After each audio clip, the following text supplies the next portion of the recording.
It's allegations of doping in athletics involving some of the sport's biggest names. Catch me if you can.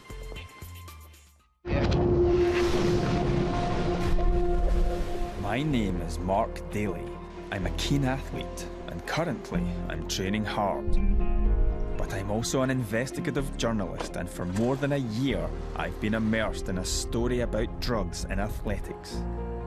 It's an investigation like none I've done before, where I've had to push myself to my physical limits. It's a story where there are claims of cover-up and hypocrisy by a British Olympic legend. Nobody would break what was code of omerta, mafia-like silence about drug taking. Where I ask if the drug cheats still retain the upper hand. Seems to be, because we're still only catching 2%.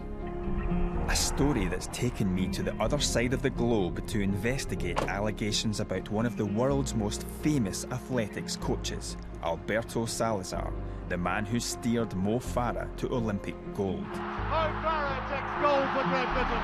Gallon Rupp takes second. Seeking out insiders speaking for the first time about Salazar's methods, including two of his former star athletes.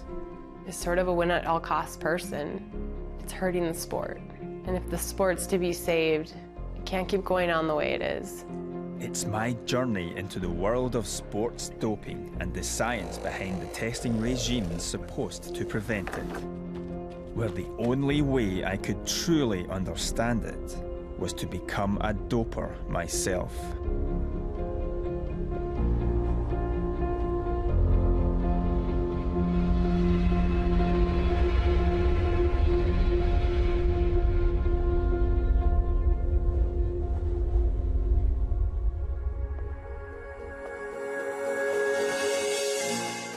I'm about to embark on a journey where I'll be investigating major current figures of athletics. But tonight, alone with my thoughts, I review the archive dating back over 40 years of drug scandals. Some examples I remember from my teens. It's Johnson away and clear. Others are closer to home. And Chambers has got it quite comfortably in second place.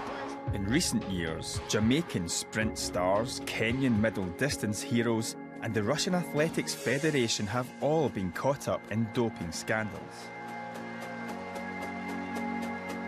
Does that mean all the cheats are getting caught, or are these high-profile cases just the tip of the iceberg?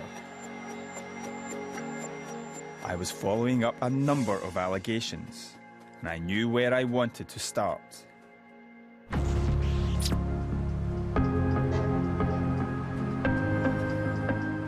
My first port of call is the organisation at the front line of the war against drugs in sport, the headquarters of WADA, the World Anti-Doping Agency. I've arranged to meet the man who was the founding chairman of WADA, and if anybody knows how hard it is to catch the cheats, it's him. It's a people problem, it's not a system problem. We've got a system in place, and we've got laboratories that can do very robust analyses and so forth. But if people don't want the system to work or don't care if it works, it's right now it's too easy to get away with that. Even today, it's easy to get away with doping. Seems to be, because we're still only catching 2%.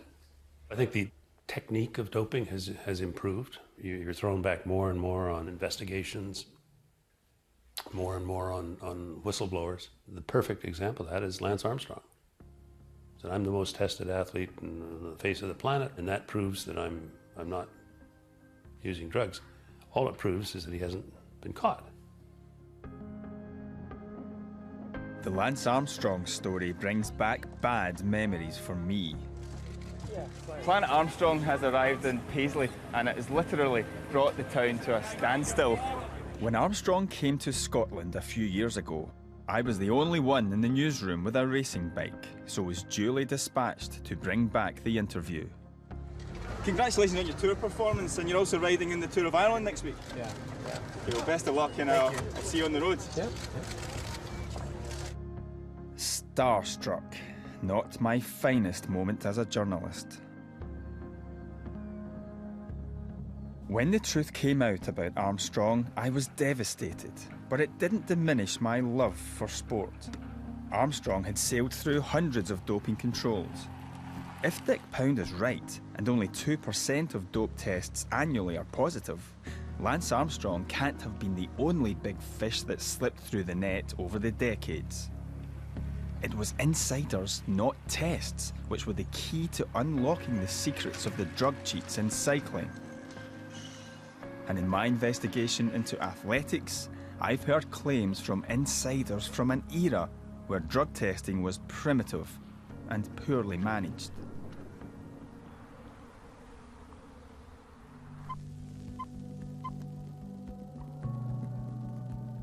The claims I need to investigate first concern a British Olympic hero with an unblemished record.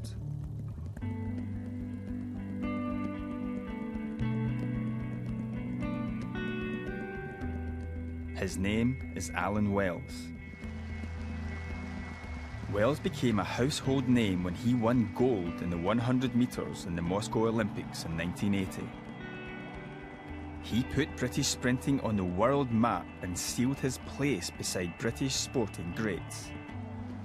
The first Briton to win since 1924. Since he retired, he's been an outspoken critic of drug cheats and has called for them to be given life bans. If you take a shortcut to an Olympic gold medal, then you deserve everything that happens to you.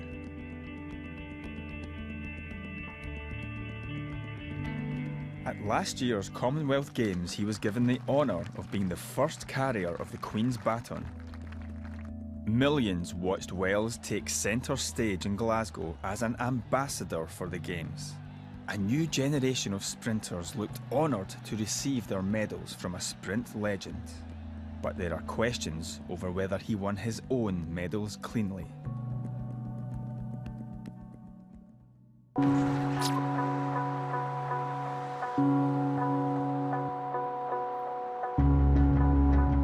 I wanted to start by immersing myself with the athletic stories from the Wells era. I find a series of 3 investigative pieces that appear in the Times newspaper back in 1987. One British international sprinter who's not named is quoted as saying, "If you're not on anything, it's like lining up on your blocks with plimsolls when everyone else is wearing spikes." The clear implication there is that unless you're taking drugs, you simply can't compete. Many of the sources are athletes, anonymous insiders willing to talk about the scale of drug use. One story in particular caught my eye. The most significant thing about the second piece in this series is the reference to the medical doctor supplying and monitoring athletes who were taking steroids. Now, he refers to himself as the junkie doctor. He's called Dr. X. And talks about supplying athletes with a drug called S. And the S is Stromba.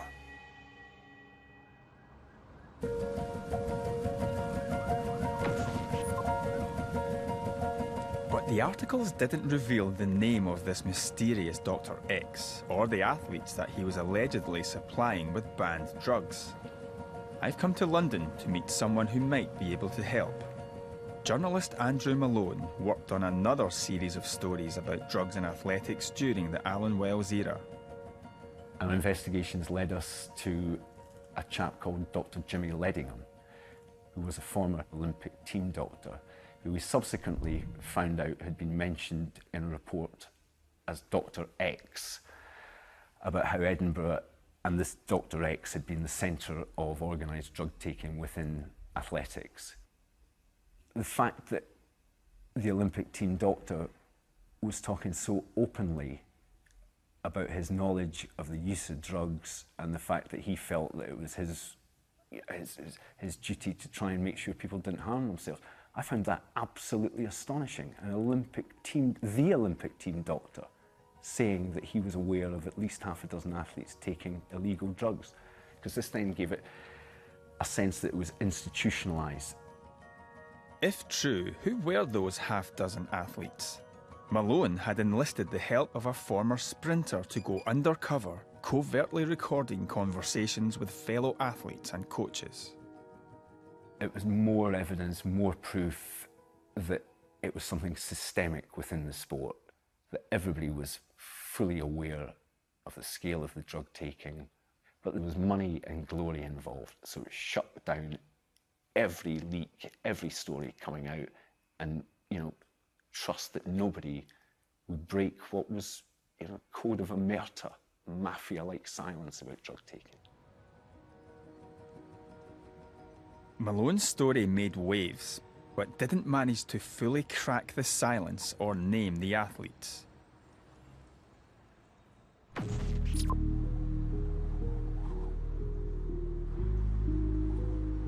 There was one man I had to track down, Malone's insider. His name is Drew McMaster. He started off with 1.5 yards, and Drew McMaster whittled it down to 1 yard. I'm 23 just, so we've got a long way to go. McMaster was a top-class international athlete and a great rival to Wales.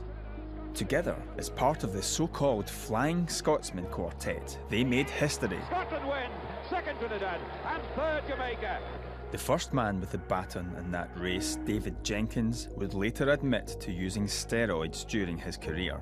So too, after years of denial, did Drew McMaster. And McMaster was a patient of Dr. X, Jimmy Ledingham. So what more could McMaster tell me?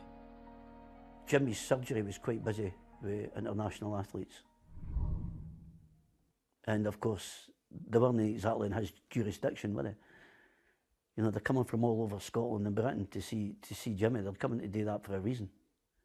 And it's not because I've got a sore ankle. Was Alan Wells a patient of Jimmy Ledingham? A regular surgery. Did Jimmy Ledingham specifically tell you that he was supplying Alan Wells with steroids? Categorically, on a Bible, definitely. You were eclipsed by Wells. Should we believe you? Or is what you're saying the result of a bitter man whose career didn't quite get there? I had a very established and brilliant career. You couldn't buy it. So, was my life enriched? Yes. Bitter? No. The master wasn't away that well. Alan Wells has taken the lead as they come into the bend. Wells has previously attacked McMaster for speaking out about doping, accusing him of smears and raking the gutters. Wells had said, "The truth is, McMaster turned to steroids because I had started beating him, and I was not using drugs." There is no evidence Alan Wells failed a drug test during his career, but McMaster told me he'd secretly recorded conversations with Jimmy Ledingham admitting supplying Wells with banned drugs. I've obtained some of the transcripts and have made sure they are accurate to the original recordings. These are excerpts from the transcripts of those conversations, the full extent of which have never been broadcast before. In the first excerpt, Ledingham explains his reasons for doping athletes. "What I was doing it for," he says, "was I knew bloody well that the bloke standing next to you on the blocks was taking the stuff." He's then asked if Alan Wells was also getting his steroids or stuff from him. He, Wells that is, was taking stuff from all over the place, not just from me. Everybody knew Wells took drugs.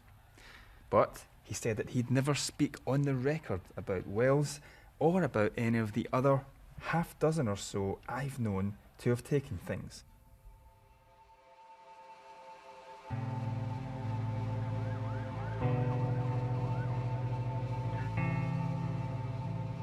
I found another insider, a man involved in Scottish athletics who was close to Alan Wells and to Dr. Ledingham.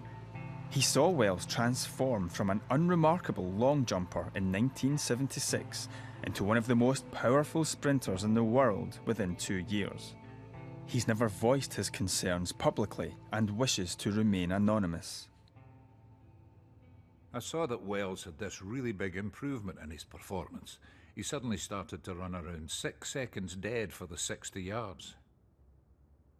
Can an athlete go from 11 stone 7 to 14 stone and put on that build naturally? Not at that age, not in my experience. When I started to notice changes in him, the changes were big, and they were obvious. It changed his personality, bit of aggression. That's the side effects of steroids. Well, once I had my suspicions, I spoke to Ledingham about it. He told me straight to my face that Alan Wells was getting stronger from him.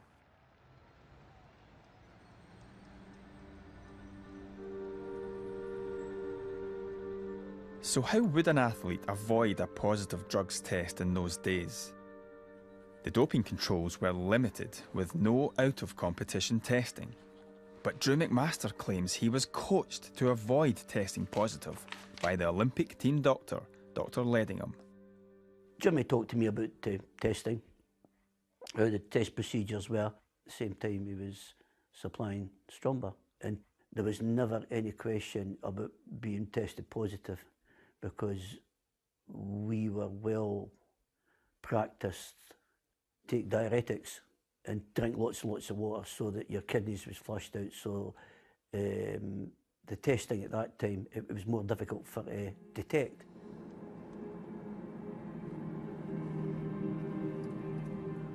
I want to interrogate these claims further, but the man at the centre of these allegations, Dr. Ledingham, or Dr. X, died in 1998. But there was another insider. Andrew Malone told me about a former athlete who'd claimed detailed knowledge of Wells' alleged drug use. Whilst he didn't want to go public, he gave a sworn statement 20 years ago.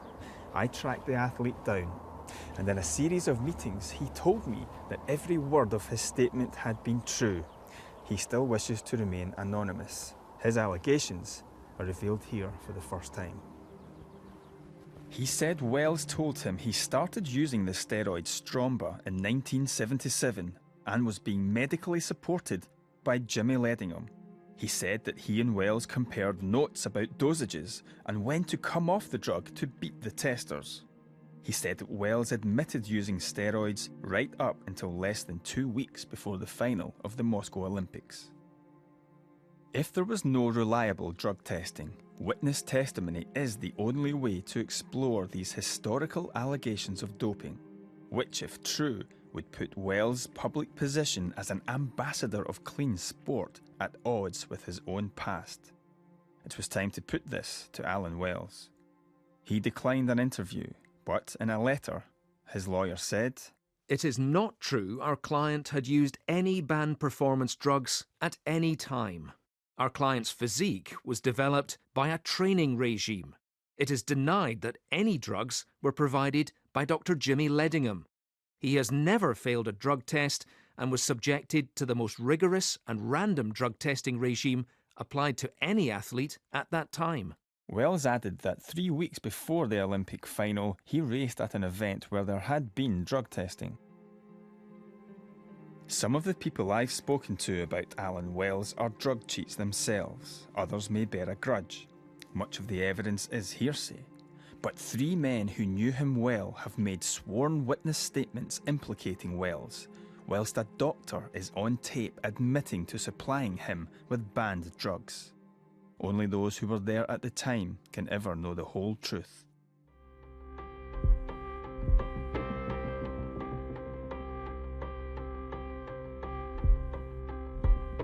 More than 30 years on, how much has changed? I compete in amateur triathlons. I just assume the athletes I race against are all clean. But at elite level, can the same assumptions be made? Over the years, testing technology has improved, but so too have the drugs and the dopers' ability to stay one step ahead. The Lance Armstrong saga taught us about blood doping and the explosion of the drug EPO into endurance sport. The latest and most high-profile response to the blood doping threat is the athlete's biological passport. The World Anti-Doping Agency believes it is a crucial tool in the fight against blood doping. How does it work?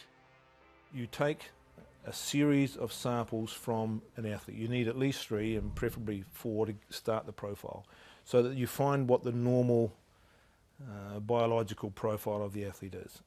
And quite simply, you put it on a graph, and you say, here's a sample taken on Monday, here's one on Sunday, here's one on the following Thursday. You draw your line. If there's a huge blip away from what we describe as the norm, is it possibly doping?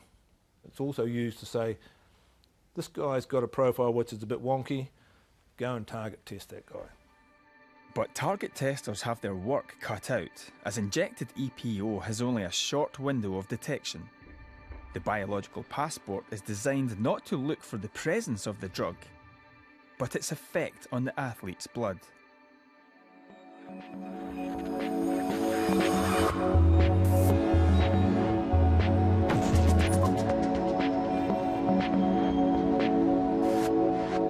I travelled to Switzerland to meet one of the world's leading experts on how EPO affects the body. Erythropoietin is a substance that is produced within your body, mainly in the kidney. It facilitates the synthesis of new blood cells. And if an endurance athlete started to take EPO? It will increase your amount of red blood cells. These red blood cells carry the oxygen that the skeletal muscle need for contraction. More oxygen, more power, the faster you go. It's pretty straightforward, actually. The athlete biological passports can indicate that you have performed any type of blood doping. It will show that you have abnormal variations in your blood counts, that something fishy has got on. Some, including Karsten Lundby, have questioned the passport's effectiveness, but it is seen as the best way to catch blood dopers.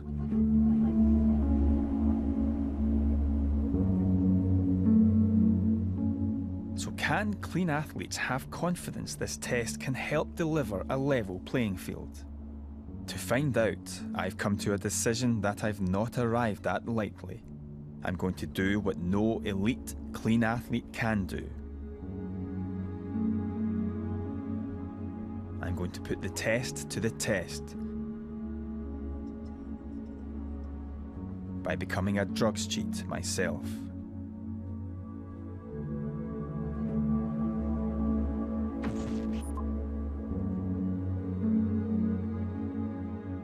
Back in Glasgow, I'm planning my experiment.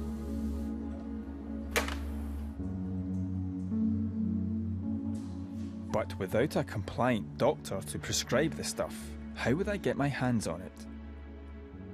The internet, of course. There are dozens of websites selling this stuff, apparently, from China. I don't know if it's genuine, I don't know if this stuff would ever arrive, but I'm going to give it a try and push the button and order some.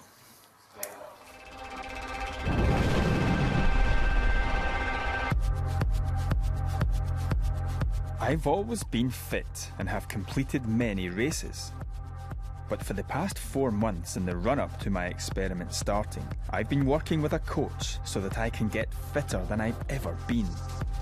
I do this so that when I do start taking EPO, I should be able to tell that any big or unusual improvements I make will be down to the drugs. I knew I had to push myself to my limits.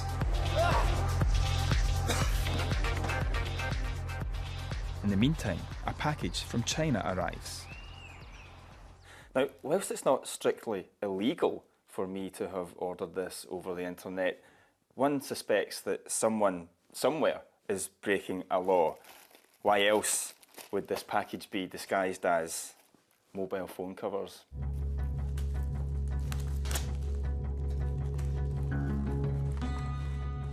Black bin bag, not exactly pharmaceutical packaging.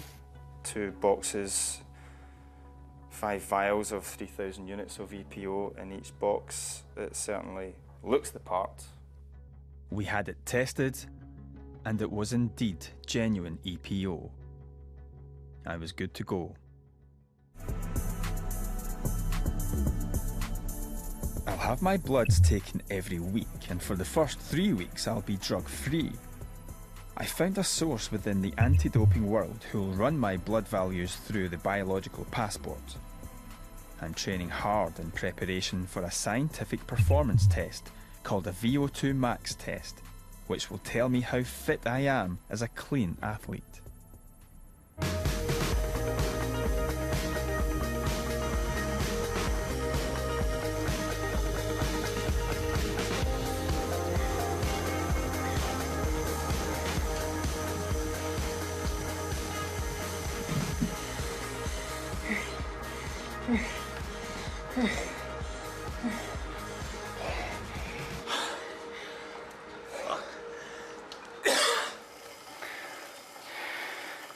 So I just finished the VO2 max test, which is a brutal, unforgiving test of fitness where you ride as hard as you can for as long as you can, which in my case gave me a final figure of 58 VO2 max, which when a normal untrained person is about 35, an elite athlete about 85.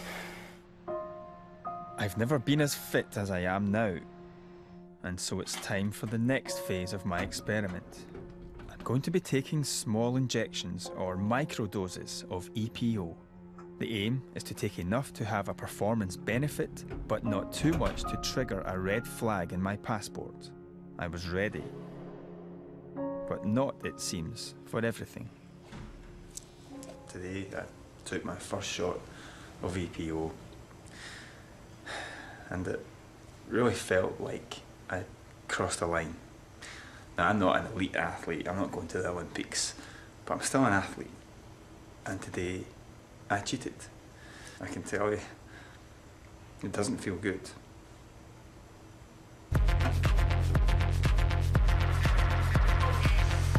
As well as having my bloods taken, a doctor is closely monitoring my health while I do this.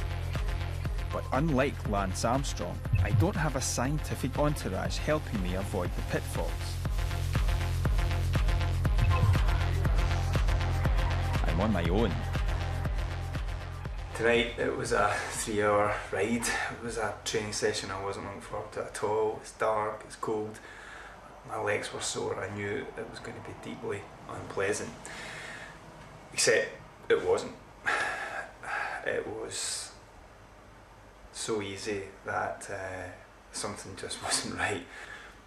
And by the end of the ride, when I should have been wasted, I was fresh as a daisy. I'm training hard, but deep down I know my gains aren't real. I think I'm beginning to get an insight into what it must feel like for a real athlete to cheat, even though I'm not competing. I've never used performance-enhancing drugs before, and once this is over, I know I never will again. I stopped riding with my friends now because, well, it's embarrassing. Because how would I explain why I've suddenly got so good? During this experiment, I've pushed my body to the limits. I feel as though the drugs have worked, but I'm returning to the science lab to find out for sure.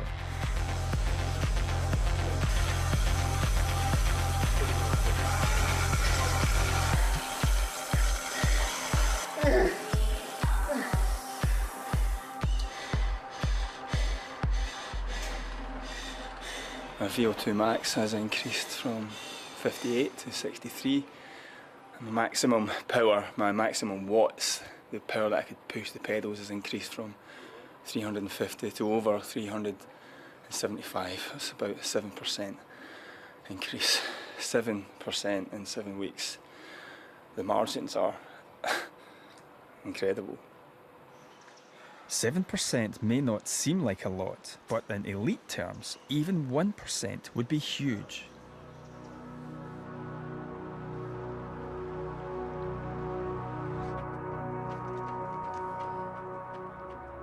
The point, though, wasn't to see if the drugs worked. It was to see if I could get away with it.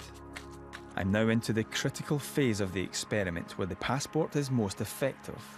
It's called the washout phase. I've stopped taking EPO, so my body will naturally want to reset my blood values to normal levels. This is when a blip is most likely. If I was a real cheat, this is the point I'd be most worried about. At last, my experiment is finally over. 14 weeks worth of blood results have been sent off for passport evaluation. I've now been given the results. I can't put them on screen because I need to protect my anti-doping source who put my numbers through the passport. I also want to avoid revealing any information that could help those who want to cheat. I'm surprised by the results, but need expert confirmation.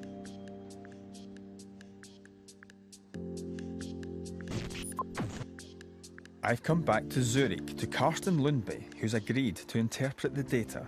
I received your results today and I've looked at them.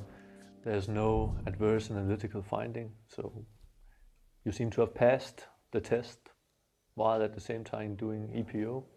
This means, of course, that you got away with it. You got away with injecting EPO into yourself at a dose sufficient to increase your exercise performance. So had I been doing this for real, and anti-doping was testing me once a week, yet I was injecting EPO the whole time, I would have got away with it. That is what this study shows, yes. Well, after what seems like months of living like a cheat, thinking like a cheat, injecting drugs like a cheat, today I've been confirmed as a successful cheat. I got away with it. I think the most depressing thing really is just how easy it was. Now to Montreal, the headquarters of the World Anti-Doping Agency. Whilst I'm not a professional athlete and wasn't subject to target testing, my experiment had exposed a weakness in the passport, its sensitivity to microdosing. What would WADA's chief executive say about what I had done? Well, I'm not worried about you because you're not an elite athlete. Excuse me for saying that. But I think what concerns us, or would concern us, is if you can manipulate your body to beat the passport program. And the issue is the technical analysis, if you like, of the profile to see whether there's a blip that might have triggered either a target test, which might have produced a positive, or whether there's sufficient in your profile to show, well, you're able to take banned substances and still remain normal. That would concern me. I'm just a journalist without any kind of medical support personnel, and I managed to drive a coaching horses through the athlete's biological passport. We certainly know that people try to get to the margins of beating systems, and the passport will be no exception to that.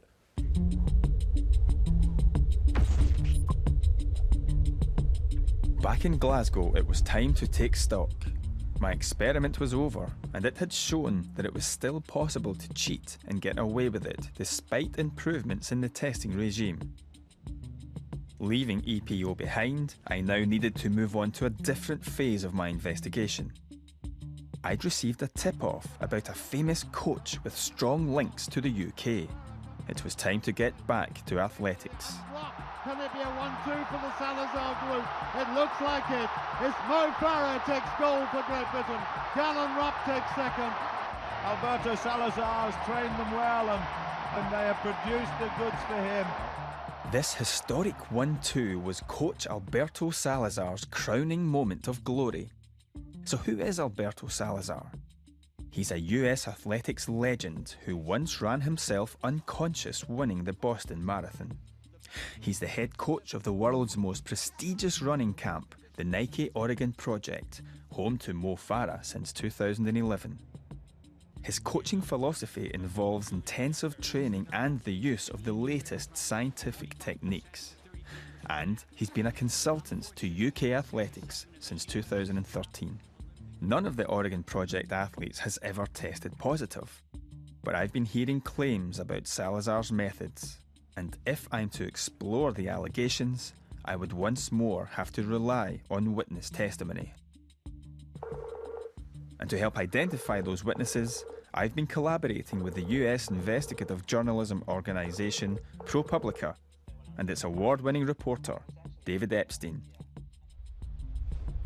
It was time to go stateside.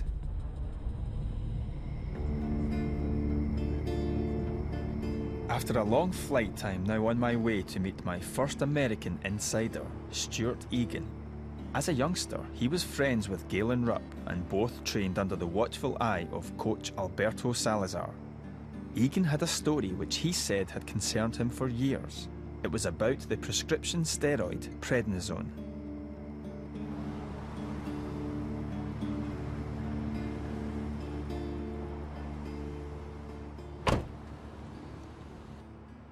Galen, myself, and Alberto were outside of a hotel room in North Carolina for the national 2-mile high school championships. And we were going on our morning run, and Alberto said to Galen, "Have you taken your prednisone yet this morning?"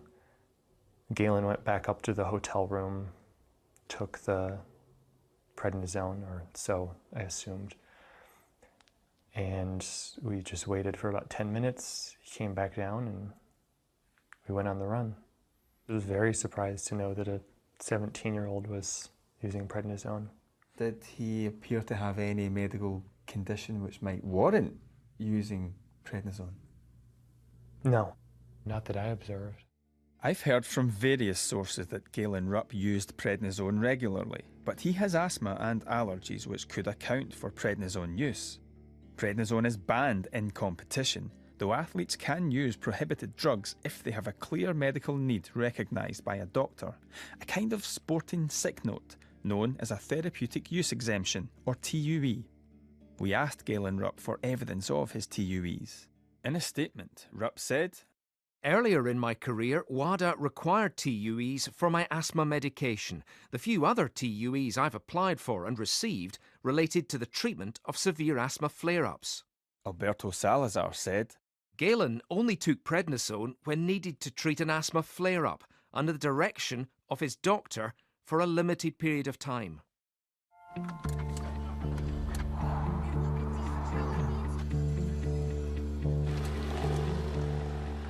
I knew Salazar had been the coach of the American athlete Mary Decker-Slaney when she tested positive for the banned steroid testosterone.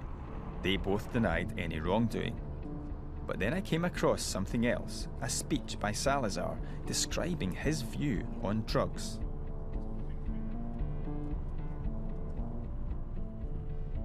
I believe that it is currently difficult to be among the top 5 in the world in any of the distance events without using EPO or human growth hormone.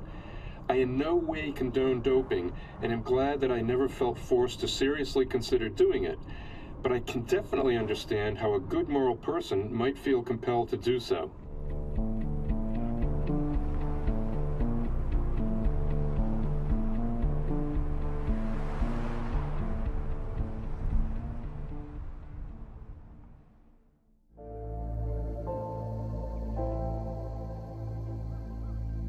An early morning run and a chance to reflect. I'm intrigued by what I'm discovering about Alberto Salazar. He's now established as one of the world's most successful coaches. But I was hearing stories about banned anabolic steroids being found in the Salazar camp.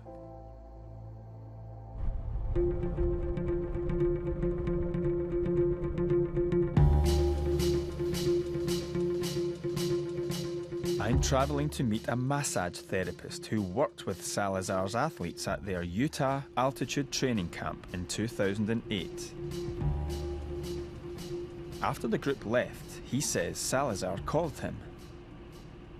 Alberto contacted me by phone and requested that we go up and clean up the condos, some products that he wanted us to ship back to him. He said to me, "I don't want you to get the wrong idea." And I said, "Okay." I was really unsure what he meant. And he goes, "There's a tube of androgel in the bedroom and it's under some clothing." Androgel, that's testosterone gel, right? Yes. And I said, okay, we want you to do well, sure, he said, like, I don't want you to get the wrong idea. He said, it's for my heart. It's all up. What did you think of that explanation? I kind of thought a little bit, like, really, okay, because he had just had his heart attack and his procedure the year before we were there. And I thought that was a little strange. I'm on the laptop and I Googled it and it said contraindicated for anybody with a heart condition. Meaning anyone with a heart condition should not take this useless Right. stuff. I think the word contraindicated would mean do not or not indicated to use.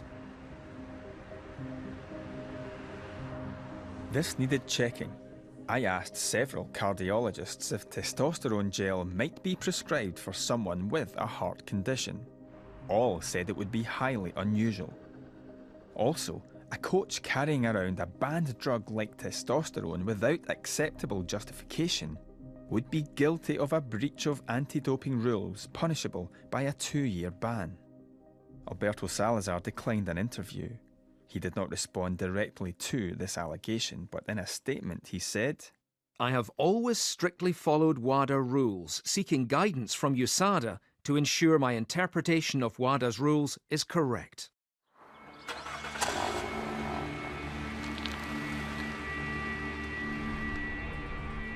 What I'd heard so far had come from people who hadn't been directly involved with the Oregon project.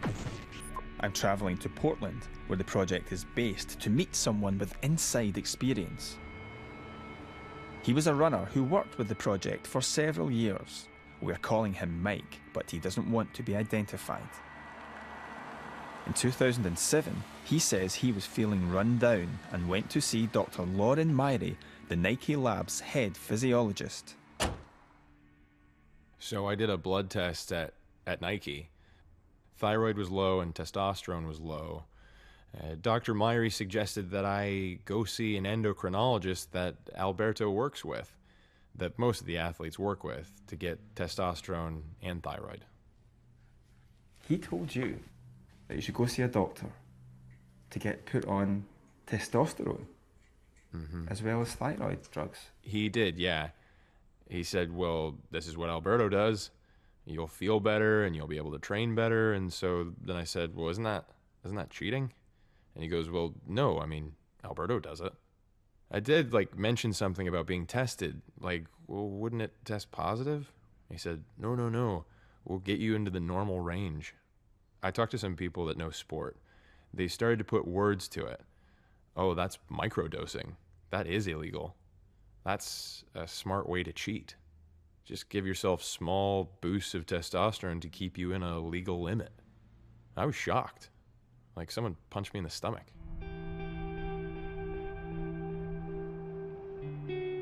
If what Mike says is right, then the Nike Labs top scientist Lauren Myrie claimed microdosing testosterone was accepted by Alberto Salazar. The investigation was progressing, but my next move is to meet someone who'd been right inside the Oregon project, the man handpicked by Salazar in 2011 to be his number 2. Steve Magnus is now the head cross-country coach at the University of Houston and the author of the coach's manual, The Science of Running.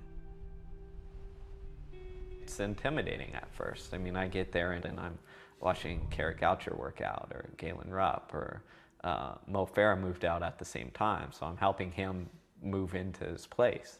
At that point, I thought, oh, it's a dream job.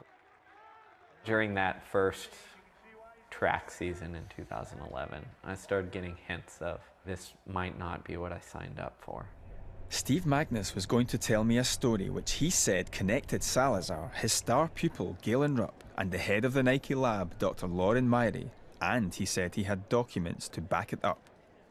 One day when I was at the office, some people from the Nike lab brought up lab reports and put them on Alberto's desk, and it was basically the blood levels of every athlete who had been in the Nike Oregon project. Started flipping through the book and came across Galen's. And in addition to the graphs, below every graph, they had basically notes that Lauren had taken. Under one of Galen's, it had currently on testosterone and prednisone medication. And when I saw that, I kind of jumped backwards. I was like, wait a minute, like on testosterone medication. Testosterone, it's obviously banned. And I mean, I knew that, everybody knew that. When I looked a little further, I saw it was all the way back in high school.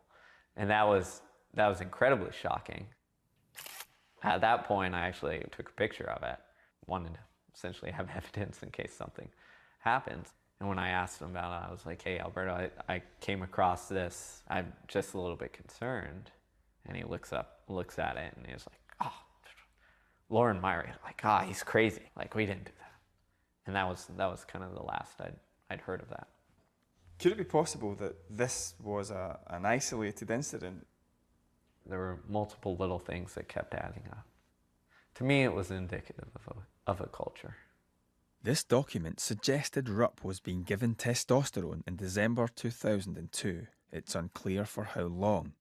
WADA rules today say athlete support personnel involved in doping someone as young as 16 could be liable for a lifetime ban. We would have put this to Dr. Myrie, but he died in 2012. Both Salazar and Rupp strenuously denied that Rupp had ever used testosterone. In a statement, Salazar said the legal supplement Testo Boost had been incorrectly recorded as testosterone medication. The allegations are based upon false assumptions and half-truths. Rupp added, I am completely against the use of performance-enhancing drugs. I have not taken any banned substances, and Alberto has never suggested that I take a banned substance. I'd now heard concerns from various sources about testosterone in the Salazar camp. But then Magnus told me something else about the use of this banned steroid involving Salazar's son, Alex, with whom Magnus shared an office. He was talking about his dad who asked him to do these tests. And one of them was testosterone. And he explained that they, went down to the lab, rubbed some testosterone, took a test, rubbed some testosterone, took a test, and they were trying to figure out how much testosterone would trigger a positive test. And his explanation was that they're worried that someone could sabotage them, meaning someone could rub some cream on them after a race, and then that would trigger a positive test. You'd have to have an insane degree of paranoia to accept that, right? I mean, it's why are you fooling around with something like testosterone anyways? So you didn't accept that explanation? No, it seemed ludicrous. So what did you think the reason was? Was them trying to figure out how to cheat the test, right? So it's how much can we take without triggering a positive? There is no evidence that Alex Salazar didn't believe what he told Steve Magnus. He did not respond to questions. Alberto Salazar did not address the claim either, but he did say, I believe in a clean sport and a methodical, dedicated approach to training, and have never, nor ever will, endorse the use of banned substances with any of my athletes. Steve Magnus left Nike after the London Olympics and went to the US anti-doping agency with his concerns. But now he says he's afraid of the professional repercussions of speaking out. It's incredibly scary. I'm 30 years old. I never would have guessed I'd be in this situation in my life. I never wanted to be in this situation. It'd be much easier to just shut up, do my job. I've got a good job, got a good reputation. You can't though, can you? No, I can't. Because I'd be living a lie.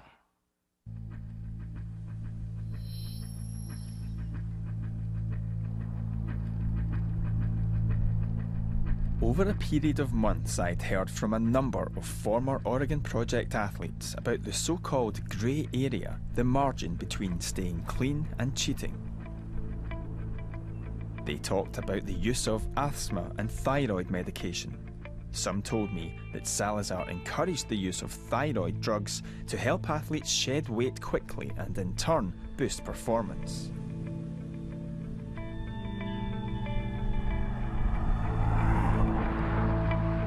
And it was this which led me on to my next insiders, whom I'd been trying to meet for months. I was getting ready to interview Adam and Kara Goucher, the pin-up couple of US track and field. Adam Goucher looking good. The news will reverberate around the world of distance running today. Not just that Paula Radcliffe was beaten, but it was beaten by a superb performance from Gaucher. Both Gauchers are Olympians, both former Oregon Project runners. Previously, Cara had spoken only in glowing terms about their former coach. But now, for the first time, she and Adam said they were ready to open up about why they left the Salazar camp. They talked first about an allegation of unethical behaviour by Salazar relating to Cara's long-term thyroid problem, for which she is prescribed a drug called Levoxil. Alberto was always unhappy about my weight after I had Colt. Like, it was almost as if I didn't have a child. I just gained 30 pounds, but he said, you need to just take some Cytomel. That's a drug for thyroid stuff, yeah. Maybe 4 or 5 days goes by and Alberto brought me this prescription drug that I didn't have a prescription for. And you kept the bottle all this time? I did. It has Alberto's writing on it, clear as day. Cytomel. So this is Alberto's handwriting? Yes. So did Alberto know what type of prescription you had? Absolutely, he knew what I was on. Did you take them? No. Thyroid drugs are not banned, but some anti-doping agencies, including the UK's, want drugs like Cytomel put on the banned list unless medically necessary, and here's why. A routine check on a drugs information website shows that they are strictly not to be used for weight loss, and that large doses may cause serious harm to health. In his statement, Salazar said, "No athlete within the Oregon Project uses a medication against the spirit of the sport we love. Any medication taken is done so on the advice and under the supervision of registered medical professionals." He added, "Thyroid medicine is not banned, and I am not aware of any performance-enhancing benefits." The Gauchers had another tale to tell.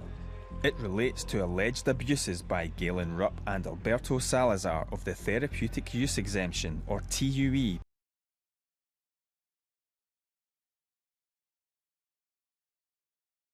process.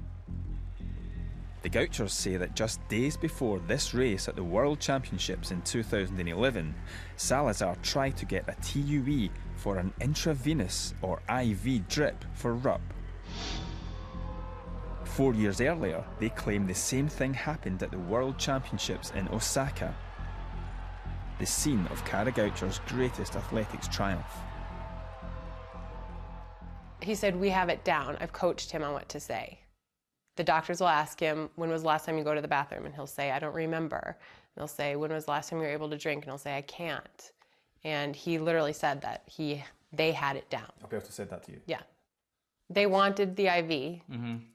For whatever reason, it made Galen feel better or whatever. And they were manipulating the system to get it. Under WADA rules, the practice of IV drips is prohibited, and anyone caught manipulating the TUE process to get one would be liable for a ban. In his statement, Salazar said, "I have never coached an athlete to manipulate testing procedures or undermine the rules that govern our sport and follow the process for TUEs." There's athletes that are raising the bar and in a way that isn't real. I had a conversation with Galen in 2011, and he told me how tired he was, how he was so excited to have the season be over. And fast forward a month, and he shattered the American record. That's not how it works. You have to rest, you have to recover, you have to start all over again.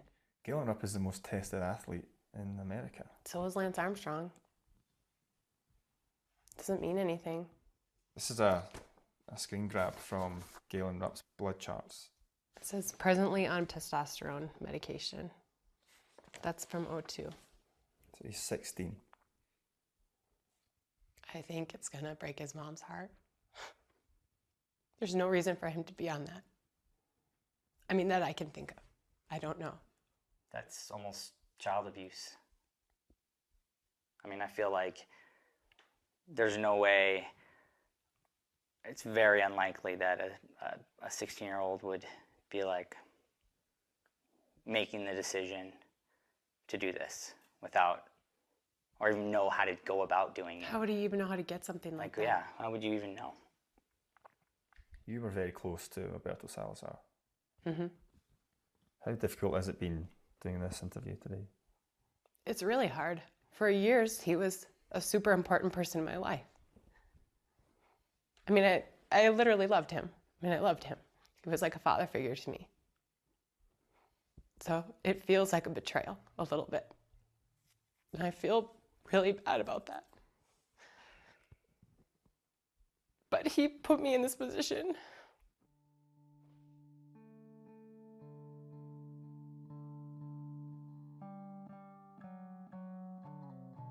The Gauchers left the Salazar group and in 2013 took their concerns directly to Travis Tygart, the US Anti-Doping Agency chief and the man who brought down Lance Armstrong.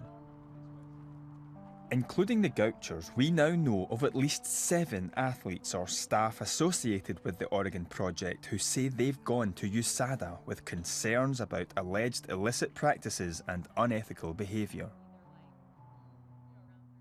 In a statement, USADA said it takes all reports of doping seriously and we aggressively follow up on every report, but we do not confirm or deny the existence of any investigations.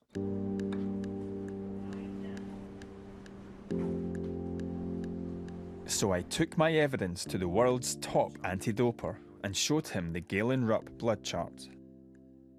Presently on prednisone and testosterone medication. Well, you'd need to be on a TUE for that. And it would be very rare that a TUE would be granted for testosterone. You'd have to be pretty exceptionally sick for that. And even then, I would say the doctors would be more inclined to say, well, you probably should be resting rather than competing in big-time sport. Are you disturbed by what I've told you? Totally. I mean, I would be not only disturbed, I'd be very disappointed. And that's why I think it needs to be scrutinised by us as an independent body. In this programme, you've heard allegations about banned drugs and unethical practices involving Alberto Salazar and his star pupil, Galen Rupp. This programme makes no claims about any other Oregon Project runner, nor have any of our insiders witnessed evidence that Great Britain's Mo Farah was doping.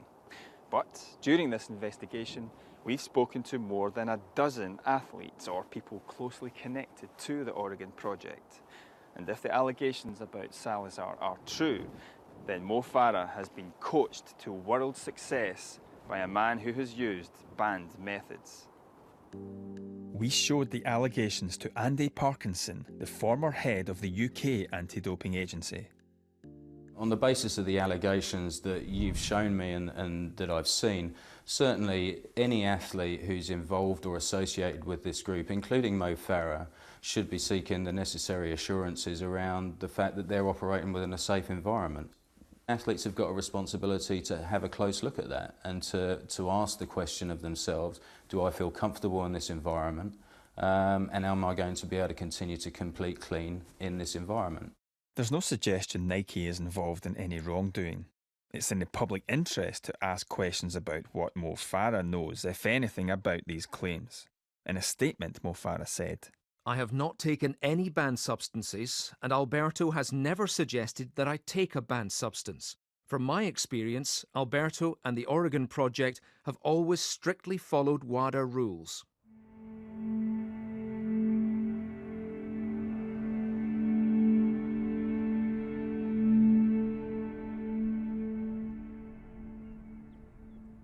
In this journey, I've learned drug testing alone isn't enough to keep sport clean. My investigation would have got nowhere without the testimony of the athletics insiders who spoke out.